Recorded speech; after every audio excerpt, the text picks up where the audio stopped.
काय विषय?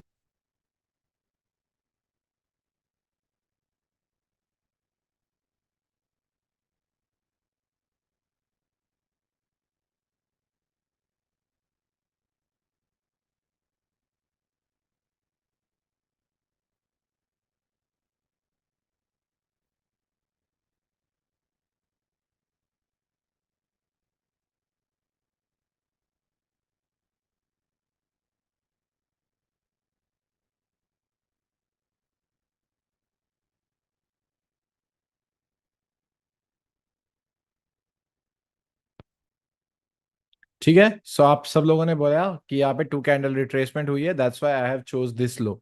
बहुत बढ़िया, यू हैव करेक्ट आंसर। ठीक है, नाउ 1,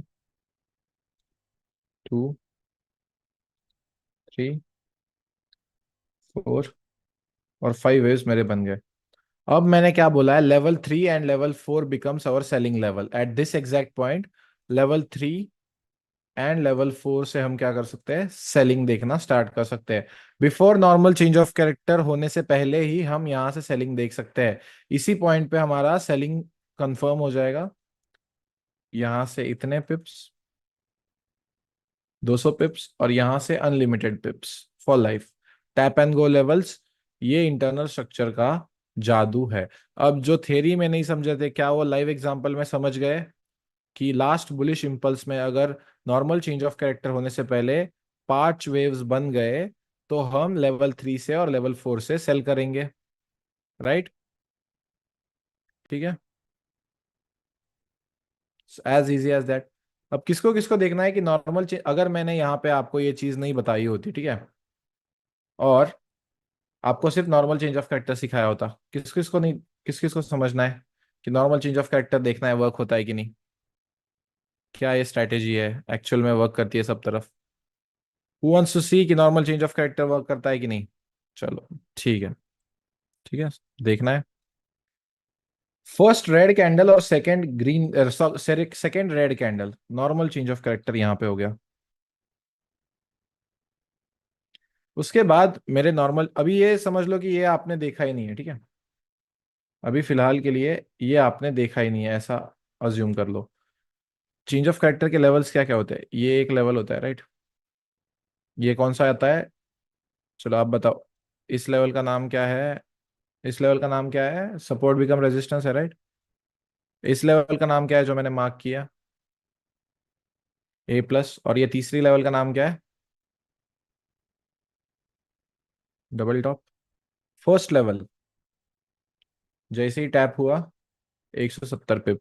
अब A+, सर A+ का इतना आप हल्ला करते हो, लेकिन उससे पहले ना यहाँ पे सर बहुत घटिया प्राइस एक्शन डेटा हो चुका है, मुझे नहीं लगता A+ प्ले होती है। Never under estimate the power of A+। जब तक वो level normal change of character के बाद टैप नहीं है, यही स्ट्रैटेजी है। और डबल टॉप भी आप देख लो, 200 pips. It's as easy as that. अगर इस चार्ट में जितना कुछ है, structure marking, internal structure shift, normal change of character, अगर आप समझ गए तो आपका trading journey is done. Structure is done. नहीं, इंगल्फिंग सिर्फ 4 आवर और डेली में ही होगा, ठीक है।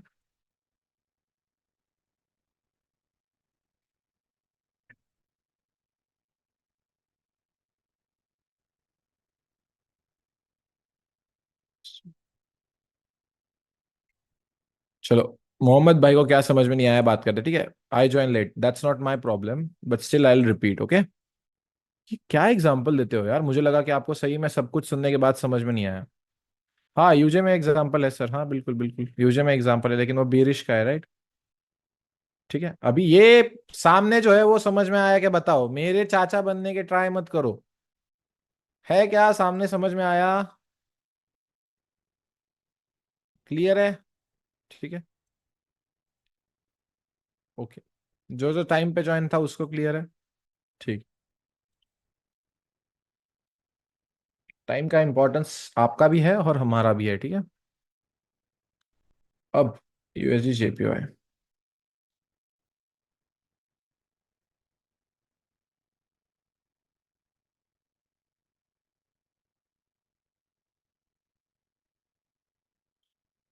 ठीक है, इसमें 1 आवर में, राइट? ओके, यहाँ पे था कोई एग्जांपल था। ठीक है, अभी आपका सप्लाई डिमांड नहीं हुआ है, ठीक है। यहाँ से सेलिंग का स्ट्रक्चर चालू।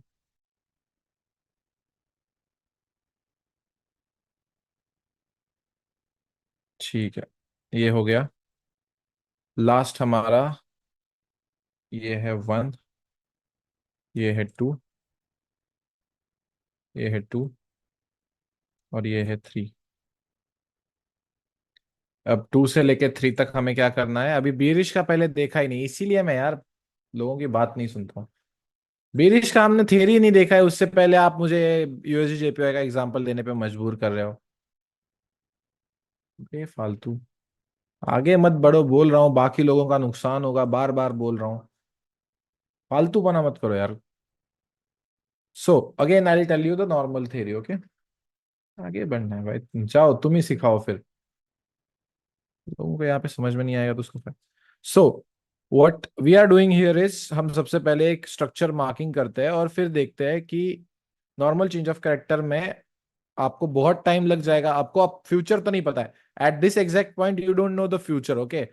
कि आपका कहाँ पे जाके तुरंत यहाँ पे फॉल होके यहाँ पे भी चेंज ऑफ कैरेक्टर हो सकता है और यहाँ से भी सेलिंग आ सकती है, ठीक है। लेकिन अगर ऐसा टाइम लग रहा है तो उससे पहले मार्केट एक कंडीशन बनाता है, दैट इज 5 वेव्स। और वो कहाँ पे होने चाहिए? लास्ट बुलिश इंपल्स में, यानी जो है हमारे एक्सटर्नल स्ट्रक्चर के लास्ट इंपल्स में होने चाहिए। अगर ये 5 वेव्स यहाँ पे बन गए तो आप इसको कहते हो इंटरनल स्ट्रक्चर शिफ्ट या 5 वेव्स चेंज ऑफ कैरेक्टर। और जब ये बनता है 5 वेव चेंज ऑफ कैरेक्टर, तब लेवल 3 और लेवल 4 से हम सेलिंग देखते हैं। इसमें एक ही चीज फायदेमंद है कि हमको जल्दी सेलिंग मिल सकता है, ठीक है। So this is our early selling that we can capture easily. और नॉर्मल चेंज ऑफ कैरेक्टर के लेवल्स कैसे प्ले होते हैं ये आप देख लो, ठीक है। नॉर्मल चेंज ऑफ कैरेक्टर भी जब हुआ तब ये हमारे तीनों लेवल्स भी प्ले हुए। अब सबसे पहले बियरिश इंटरनल स्ट्रक्चर शिफ्ट का क्लियर है क्या, बताओ? ये बियरिश इंटरनल स्ट्रक्चर शिफ्ट है, ये क्लियर है सबको?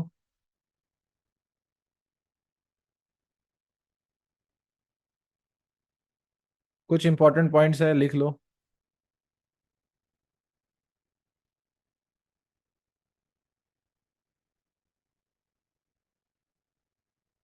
5 waves must be formed within the last bullish impulse to confirm that 5 wave change of character in the market are in the same time frame. Level 3 and 4 become selling areas after that, ठीक है। bearish internal structure shift, it is usually a sign from big players that they are ready to get into the sells। और normal change of character क्या वो wait नहीं करना चाहते हैं। Preferred time frame for this is 1 hour, but mostly in gold you can see this in 15-minute time frame as well, ठीक है। 15 minute time frame में भी ये देख सकते हो। अब ये बुलिश इंटरनल स्ट्रक्चर शिफ्ट का एक डायग्राम है, आप ड्रॉ कर लीजिएगा कि ये अपना जो है चल रहा है बियरिश एक्सटर्नल स्ट्रक्चर। सेम, ये हमारा लास्ट बियरिश इंपल्स है लेवल 2 से लेकर लेवल 3 तक। और इसी के दरमियान हमारे बुलिश के 5 वेव्स बनने चाहिए। तो लेवल 3 और लेवल 4 से हम क्या करते हैं? बाइंग करते हैं। Please draw this diagram, I will give you 2 minutes.